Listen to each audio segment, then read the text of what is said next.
नमस्कार दोस्तों, मैं राजेश अग्रवाल पन्ना कंपटीशन क्लासेस में एक बार फिर से आपका बहुत बहुत स्वागत करता हूं। लेक्चर नंबर 8 के साथ आज संगठन या ऑर्गेनाइजेशन के पार्ट 5 के साथ मैं आपके सामने हूं।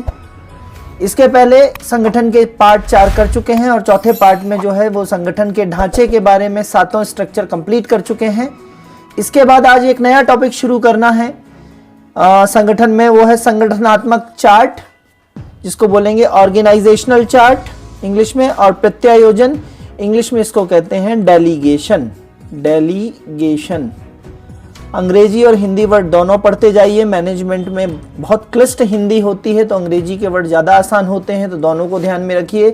हो सकता है हिंदी मीडियम में डेलीगेशन ऐसे इंग्लिश में डेलीगेशन लिखा जाए और हिंदी में डेलीगेशन लिखा जाए, प्रत्यायोजन दिखे ही नहीं है आपको, तो अंग्रेजी वर्ड जरूर देखते जाइए। तो आज 2 टॉपिक कवर करेंगे, संगठनात्मक चार्ट और प्रत्यायोजन। सबसे पहले बात करते हैं संगठनात्मक चार्ट।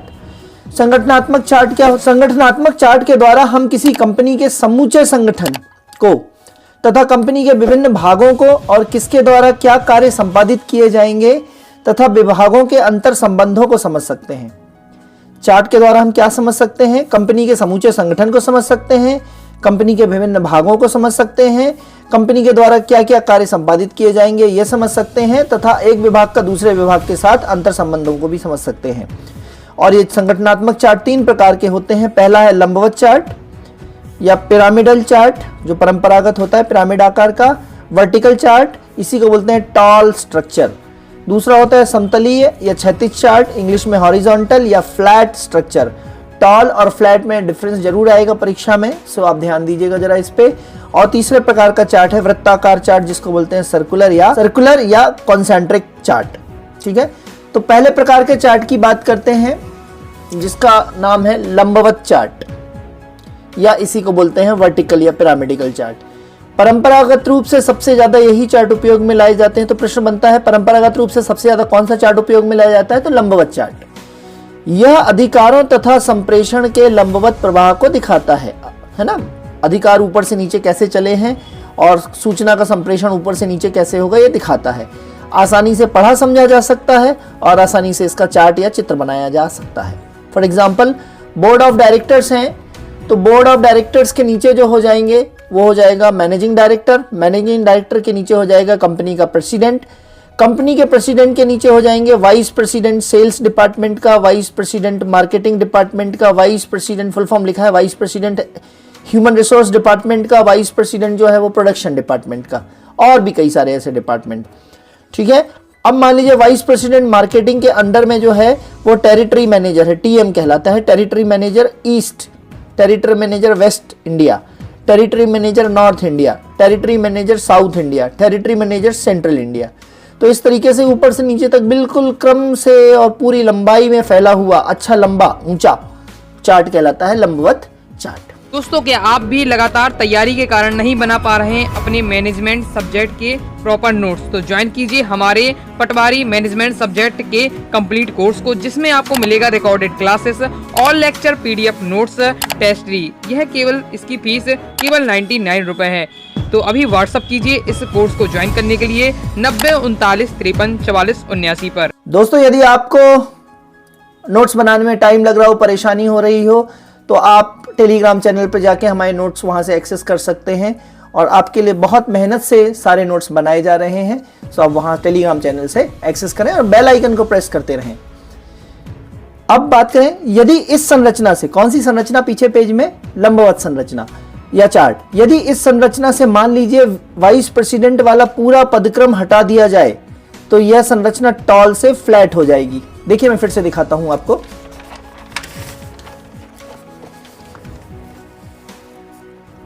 यह संरचना है, यह संरचना है।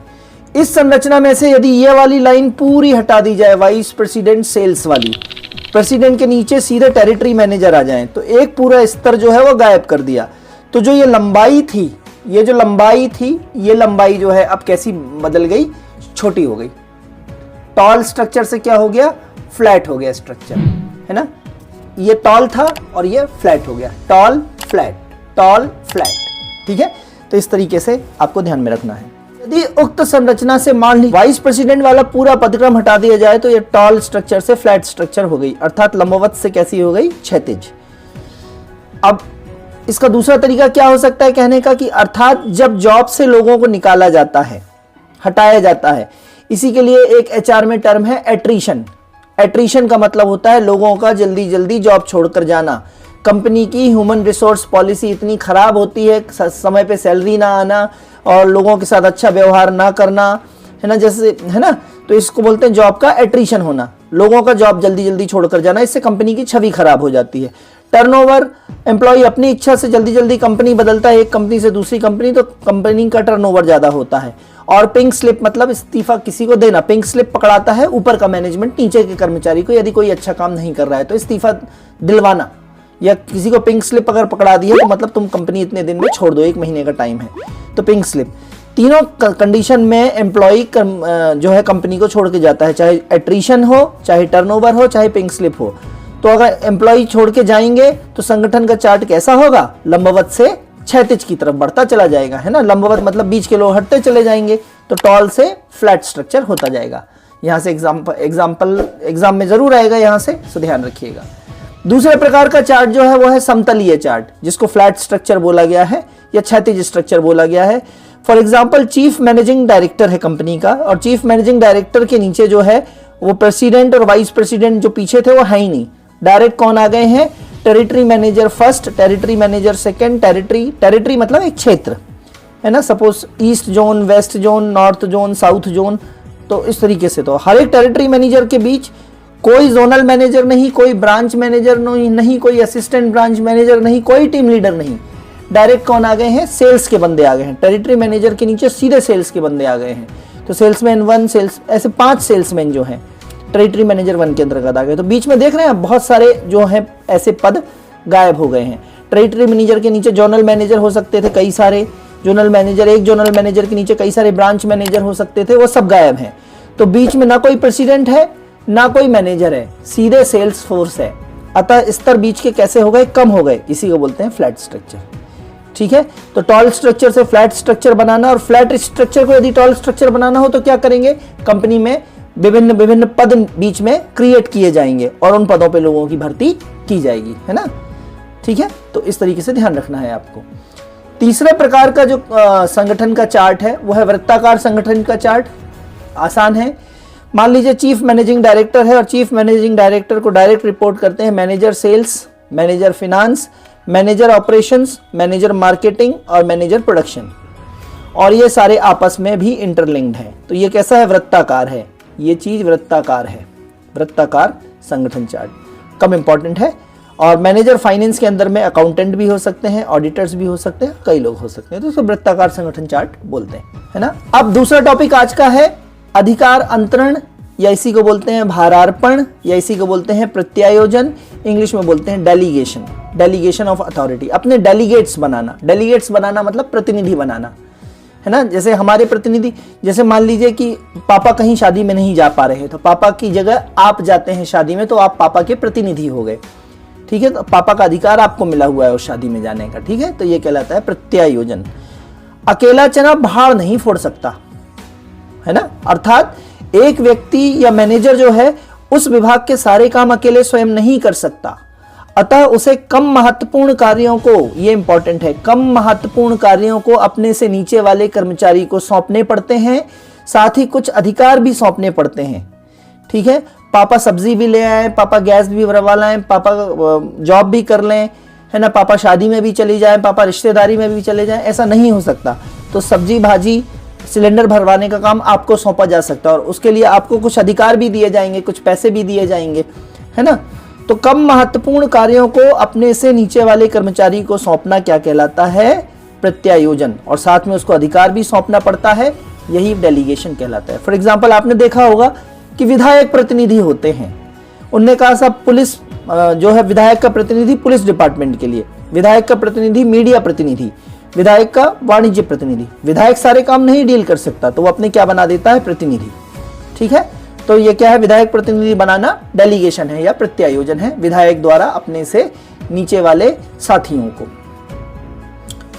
नाउ प्रत्यायोजन निचले कर्मचारियों को क्या करता है? अधिक उत्साही बनाता है, क्योंकि उसको पावर मिलती है, अथॉरिटी मिलती है, अधिकार मिलता है, तथा अवसर प्रदान करता है।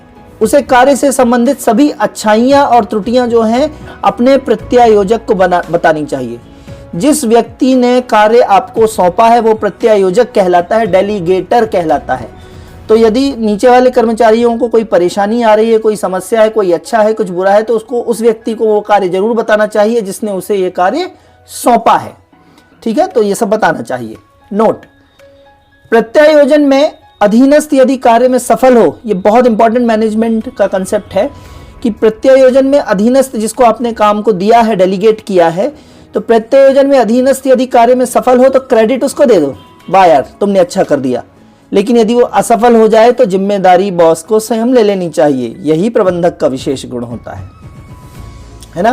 तुमने अच्छा किया, वाह यार तुमने अच्छा किया, तुमसे गड़बड़ हो गई, कोई बात नहीं, हम मिलके सुधार लेंगे, अब तुम्हारी अकेले की गड़बड़ नहीं है, अब हम मिलके उसको सुधार लेंगे। ठीक है, तो ये ध्यान रखना है।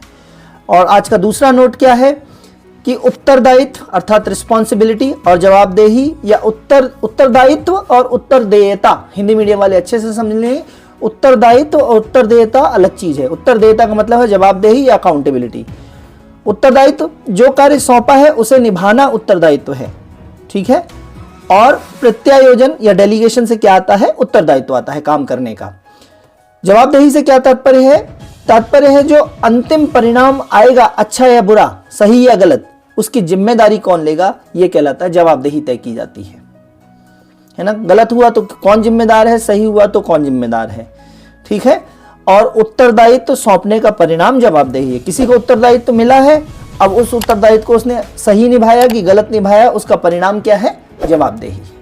ठीक है, तो आपको लेक्चर कैसे लग रहे हैं, यहीं पे मैं ये लेक्चर समाप्त करता हूं। और आपको लेक्चर कैसे लग रहे हैं ये ज़रूर लिखिए कमेंट बॉक्स में, बेल आइकन ज़रूर प्रेस करिए ताकि आपको हर अपडेशन मिले। और लेक्चर को लाइक, सब्सक्राइब और शेयर करिए, आपके मोटिवेशन की पर्याप्त ज़रूरत है। थैंक यू, धन्यवाद।